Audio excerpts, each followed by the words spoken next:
ஹாய்ங்க, welcome to my channel lovable family. இப்போ நம்ம ஆட்டு தலைக்கறி எப்படி செய்கிறதுன்னு பார்க்கலாம். அடுப்பில் குக்கரை வச்சுட்டு தேவையான அளவு எண்ணெய் ஊற்றிக்கோங்க. 2 சோம்பு போட்டு தாளிச்சிக்கோங்க.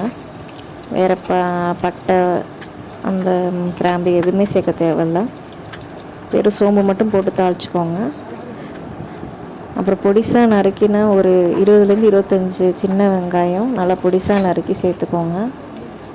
ஒரு மீடியம் சைஸ் தக்காளி நல்லா பொடிசாக நறுக்கி சேர்த்துக்கோங்க. இப்போ 2த்தையும் நல்லா வதக்கி விட்டுக்கோங்க. அது எண்ணெயில் நல்லா வதங்கி வந்ததும் தேவையான அளவு இஞ்சி பூண்டு பேஸ்ட்டு சேர்த்துக்கோங்க. 2 கருவேப்பிலை போட்டு தாளிச்சிக்கோங்க. நாட்டு தலைக்கறி நல்லா க்ளீன் பண்ணி எடுத்து வச்சுருக்கேங்க. கடையிலே நல்லா வாட்டி கொடுத்துருவாங்க. நீங்கள் வீட்டில் நல்லா மஞ்சத்தூள் போட்டு நல்லா வாஷ் பண்ணி எடுத்துக்கோங்க. ஒரு 5 to 6 டைம்ஸ் நல்லா வாஷ் பண்ணி எடுத்துக்கோங்க. அப்போ தான் அவங்க வாட்டினதில் அந்த கருகின ஸ்மெல் எதுவும் அடிக்காமல் குழம்பு நல்லா டேஸ்ட்டாக இருக்கும். இப்போ நான் கறி அதில் சேர்த்துட்டேங்க. இப்போ நல்லா கிளறி விடணும். அப்போ தான் இஞ்சி பூண்டு பேஸ்ட் அந்த வெங்காயம் தக்காளியோட அந்த ஃப்ளேவர்லாம் நல்லா இறங்கும்.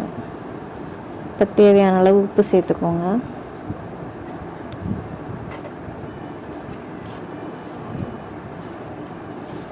உப்பு சேர்த்து நல்லா கிளறி விட்டுருங்க.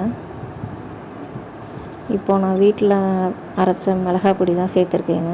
கடைப்பொடி எதுவுமே ஆட் பண்ணலை. இது நான் வீட்டில் நானே ப்ரிப்பேர் பண்ணதுங்க. இந்த மிளகாத்தூள் பற்றின வீடியோ உங்களுக்கு நான் தனியாக ஆட் பண்ணுறேன். இப்போ 5 to 6 டேபிள் ஸ்பூன் அளவு நல்லா மிளகாத்தூள் சேர்த்து நல்லா கிளறி விடணும். அப்போ தான் அந்த மிளகாத்தூள் அந்த ஃப்ளேவர் நல்லா அந்த கறியில் ஊற்றின பிறகு தான் நம்ம தேங்காய் ஊற்றணும். உடனே ஊற்றிடக்கூடாது.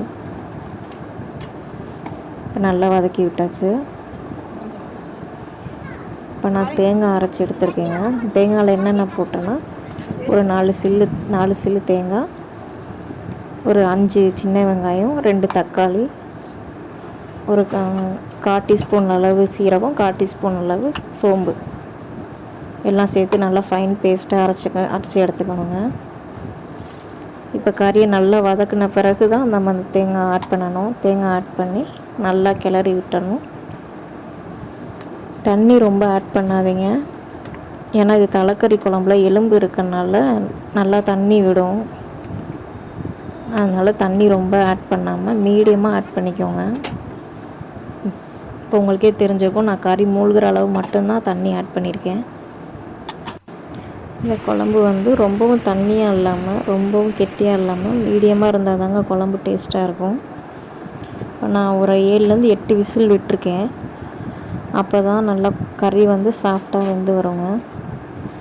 குழந்தைங்க சாப்பிட்றதுக்கும் நல்லா ஈஸியாக இருக்கும். நல்லா சூப்பராக எப்படி தயாராகிடுச்சு பாருங்கள் நம்ம தலைக்கறி குழம்பு. உண்மையிலே டேஸ்ட்டு ரொம்ப சூப்பராக இருந்துச்சுங்க. நீங்களும் ட்ரை பண்ணி பார்த்துட்டு எப்படி இருக்குன்னு கமெண்டில் சொல்லுங்கள்.